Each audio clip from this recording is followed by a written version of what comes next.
What's going on, everybody? Things have not gone as planned. My plan today was to show you a video showing you how easy it is to upgrade your wired Freedom brakes and go from a 180 to a 203 disc on the front. And I have been stuck here for a couple hours trying to find the parts to do this and to make this happen. I thought this was going to be so easy. I was going to give you all the links to all the parts, show you how to swap it on there, show you how much braking power increases, and yeah, it's proving to be quite difficult to get this to fit. So let me give you a 60-second recap of how I got to this point of sitting on my garage floor troubleshooting. So the first thing I did was I bought the disc, the 203 disc on Amazon. It arrived, no problem. Put it on the bike, no problem. Next, I bought a spacer to set the caliper a little bit further out to allow for the larger diameter disc. And that didn't work. This is the spacer I got right here, and it's just flat out the wrong type of spacer. It's for like a flat mount. This is a post mount. So this is worthless. Can't use that. After that, I went to my local bike shop and he gave me another adapter, which I've got on there right now. And that one didn't work either. So I called the local Trek bike shop. They told me, we don't really have that part. Maybe we can order something. Check with the other store. We called the other store. Same thing, we don't have a part like that, but we might have some spacers that could work. So I buzzed over there to get some spacers, decided that wasn't really gonna work either after I showed him some pictures of what I got and brought in the original adapter thing. So we went through 3 pages of parts on his computer looking for an adapter to take, 180 brakes to 203, and it doesn't exist. There was nothing to even order. The only one that said it was for Tektro 203 millimeter brakes was this one, the original adapter that's already on the stock brakes. So myself and the tech took that to mean that if you want to upgrade to 203s, you have to use this original adapter that comes on the brakes already and just add additional spacers underneath it to get it to fit. So, I mean, he gave me like a variety of little spacers to try, and that's where I sit. I'm trying to mix and match parts and pieces to figure out a way to get this caliper to sit on the disc correctly. And this is the closest I've come. Let me show you. All right, so this is what I'm talking about. This piece right here, this little bracket spacer thing, which brings the caliper out away from the fork. And here's the original one that sat in there like that. And this is the one I got from the local bike shop. So I can't even really link this part for you. I don't even know what it is or where to get it, but you can see the difference here. This one, the bolts just go through this spacer and go right into the fork mount, whereas this little bracket is kind of offset. You bolt into the fork, and then there's a separate hole that bolts where the caliper bolts onto. So it not only spaces the caliper out, but it also lifts it up as well. And that seems to have given me some of the spacing I need. And then I've taken one of the random metal spacers from the Trek shop, and slipped that right in here on the bottom to try to get the bottom to kick out a little bit.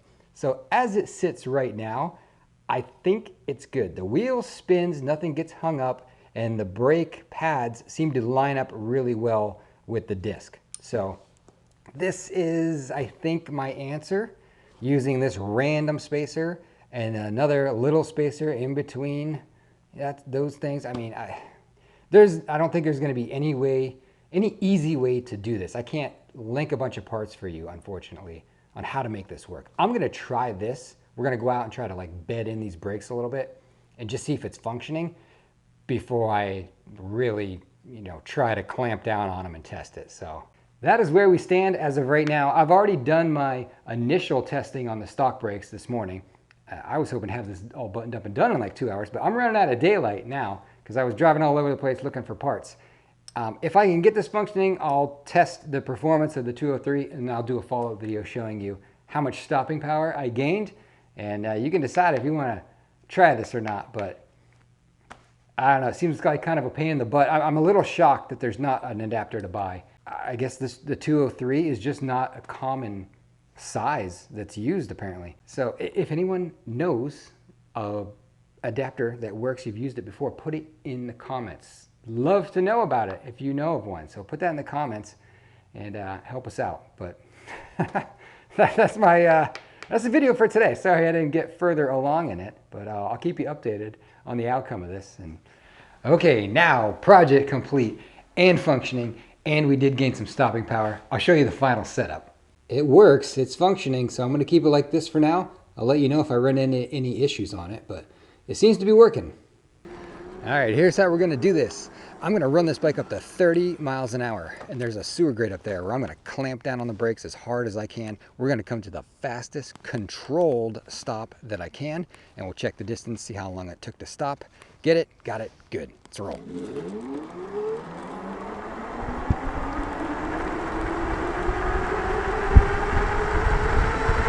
Okay, we're at 30. Ooh, man, that was pretty quick. I'm actually pretty impressed with how quick that stopped. But let's put a mark down here on the road so we know. I brought my chalk. We'll do a little chalk line right here like that. And we'll call this stop number 1. Like that. I had my camera set up here. I don't even know if I'm in frame. I may have to adjust the camera. You can see my front tire, that's it. All right, there we go. We're more in frame. Let's do one more stop.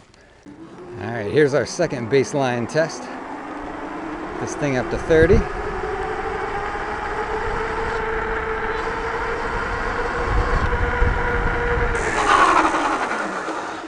Whoa.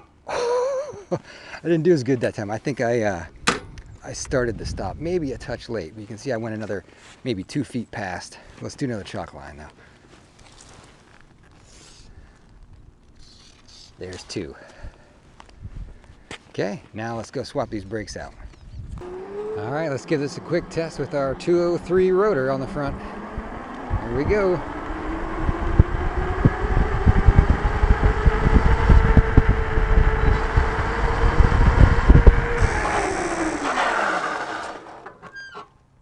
We stopped shorter. That's good. You can see my other marks. Not a whole lot, but that's our first try. Let's try it again and see what happens. Trying to cross the sewer grate with the thing reading 30.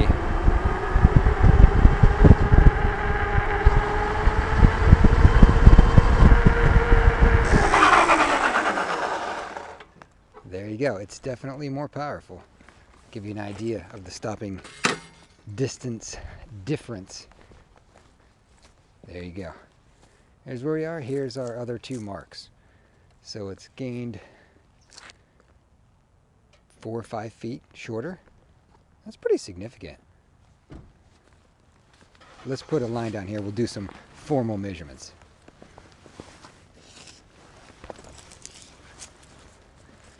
All right, I'll slide this bike up here so you can see the distance in stopping power. It's about a bike length.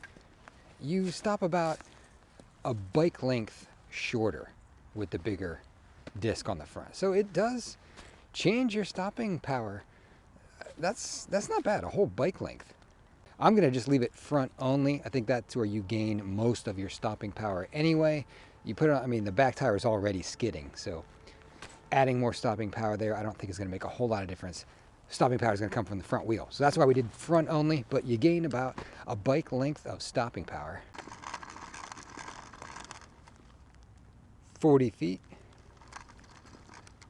44, 46.